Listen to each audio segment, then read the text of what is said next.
Iran और Israel के बीच जंग तेज होती चली जा रही है। जंग का मैदान बनता चला जा रहा है। दोनों ही देशों का रिहायशी इलाका जंग का मैदान बन गए हैं दोनों देश। और इस बीच दोनों देशों से ऐसी तस्वीरें सामने आ रही हैं कि कलेजा मुंह को आ जाए। एक ऐसी ही तस्वीर सामने आई है जहां ईरान के सरकारी मीडिया दफ्तर पर इजराइल ने हमला किया। हमला ऐसा हुआ कि एंकर को लाइव शो छोड़कर भागना पड़ा। बिल्कुल इसी तरह स्टूडियो में एंकर बैठी थी, बिल्कुल इसी तरह जिस तरीके से मैं यहां पर मौजूद हूं। सामने टेबल थी, टेबल के पास लैपटॉप रखा हुआ था और इसी तरीके से स्टूडियो के सेटअप में एंकर मौजूद थी। और जैसे ही हमला हुआ, ऊपर से पूरा मलबा नीचे गिरने लगा, लाइट्स चली गई, लाइट्स बंद हो गई और चारों तरफ अंधेरा छा गया और एंकर को लाइव शो छोड़कर भागना पड़ा। पहले आप ये वीडियो देखिए, फिर आगे की हम जानकारी और देंगे कि कहां कहां इजराइल ने ईरान पर अटैक किया है और ईरान ने किस तरीके से पलटवार करके इजराइल के कई इलाकों को नेस्तनाबूद कर दिया। ईरान की ओर से तेल अवीव पर हो रहे हमलों का जवाब इजराइल ने इस्लामिक देश की सरकारी मीडिया को निशाना बनाकर दिया है। यहां IRIB के दफ्तर पर उस समय हमला किया गया जब लाइव बुलेटिन चल रहा था। इससे पहले ईरान ने सोमवार को सुबह तेल अवीव और इजराइल के पोर्ट शहर पर भी हमला किया है, यानी कि पोर्ट सिटी पर हमला किया। इजराइल की हाइफा पोर्ट सिटी पर अटैक किया गया, जो बेहद इंपॉर्टेंट है, स्ट्रेटजी के लिहाज से, ट्रेड के लिहाज से बेहद इंपॉर्टेंट है। और अगर इस शहर को पूरी तरीके से ध्वस्त कर दिया गया तो ईरान 200% इस युद्ध पर लीड ले लेगा। और हाइफा पर जो हमला किया गया था ईरान की ओर से, इसमें 8 लोगों की मौत हो गई थी। इजराइल ने ईरान पर एक और जोरदार हमला किया। इस बार ईरान की सरकारी मीडिया चैनल IRIB को निशाना बनाया गया। यह हमला उस वक्त हुआ जब लाइव बुलेटिन चल रहा था। हमला होते ही न्यूज पढ़ रही एंकर को वहां से भागना पड़ा। इजराइल ने इस हमले के साथ धमकी दी है कि वो तेहरान के सभी टीवी चैनलों और रेडियो स्टेशंस को निशाना बनाएगा।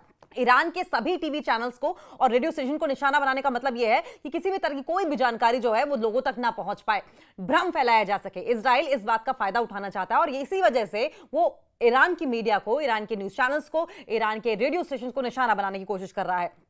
ईरान इजराइल में जंग अब भयानक रूप लेती चली जा रही है। पिछले 4 दिनों से चल रहे संघर्ष के बाद सोमवार को ईरान की ओर से इजराइल की राजधानी तेल अवीव और बंदरगाह शहर हाइफा में बड़ा हमला किया गया था। इसके बाद देर शाम को इजराइल ने इन हमलों का जवाब दिया। इजराइल ने भी रिटेलिएट किया। इजराइल की ओर से तेहरान पर ताबड़तोड़ हमले किए गए और इसी हमलों की जद में ईरान के सरकारी मीडिया IRIB का दफ्तर भी आया। हमले से पहले स्टूडियो में बैठी न्यूज एंकर न्यूज पढ़ रही थी। धमाका होते ही वहां से उसे भागना पड़ा।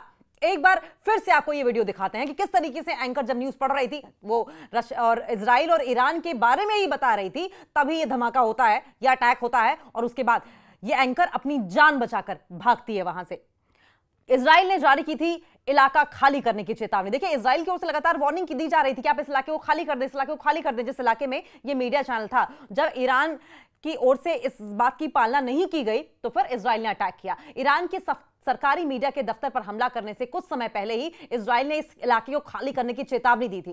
टाइम्स ऑफ इजराइल की एक रिपोर्ट के अनुसार IDF ने कहा था कि IRIB के मुख्यालय वाले इलाके से दूर रहा जाए, यानी कि जहां पर ये सरकारी मीडिया चैनल है, इस इलाके को छोड़ दिया जाए। ईरान का सरकारी मीडिया चैनल जहां से खबरें प्रकाशित होती हैं, लोगों को जानकारी दी जाती है, उसे ही खत्म करने की चेतावनी इजराइल की ओर से दी गई थी। और जब इजराइल नहीं माना, इजराइल में इस इलाके में मीडिया चैनल चलते रहे, लोग वहां पर पहुंचते रहे, तो इजराइल ने वहां पर अटैक कर दिया। इजराइल के रक्षा मंत्री इजराइल कैट्ज ने भी कहा था कि ईरान जिस मीडिया से दुष्प्रचार कर रहा है वो खत्म होने वाला है। देखिए, पहले ही इजराइल की ओर से वार्निंग दे दी गई थी कि जिस मीडिया का इस्तेमाल ईरान कर रहा है उसे हम खत्म कर देंगे। और उसके बाद ये मीडिया चैनल पर हमला भी हुआ। इस हमले का जो वीडियो जारी किया गया है उसमें टीवी प्रसारण बाधित होता नजर आ रहा है, यानी कि अटैक हुआ, लाइव बुलेटिन चल रहा था और उसके बाद जो ब्रॉडकास्टिंग चल रही थी वो एकदम से रुक गई और एंकर स्टूडियो से बाहर भागती हुई नजर आई। जान बचाकर भागे, मरता क्या ना करता वाला हाल था। स्क्रीन पर सिर्फ मलबा और धुआं ही नजर आ रहा है और अल्लाहू अकबर के नारे सुनाई दे रहे हैं।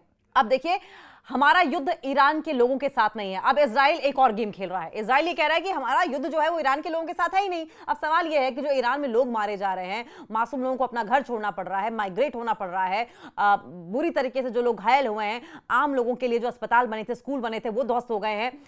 ये आम लोगों के साथ ही तो लड़ाई है। लेकिन फिर भी इजराइल ये कह रहा है कि हमारा युद्ध ईरान के लोगों के साथ नहीं है।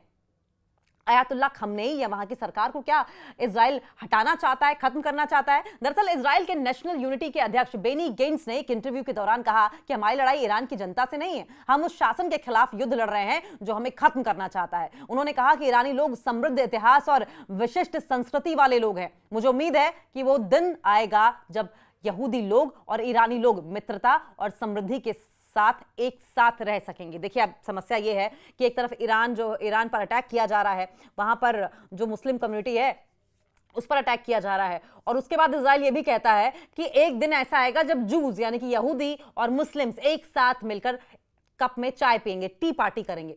जब आप लगातार मासूम लोगों को टारगेट करते रहेंगे तो क्या उनके मन में नफरत की भावना नहीं पैदा होगी? आपके लिए ये जिस आप इज्जत की बात कर रहे हैं, आपके लिए जिस हमदर्दी की बात कर रहे हैं, वो कैसे पैदा होगी? आम लोगों को मारकर तो पैदा होगी नहीं। और इसी सवाल के साथ अब सवाल ये भी है कि किस तरीके से इजराइल डिप्लोमेटिक गेम्स के जरिए ईरान को पस्त करने की कोशिश करेगा।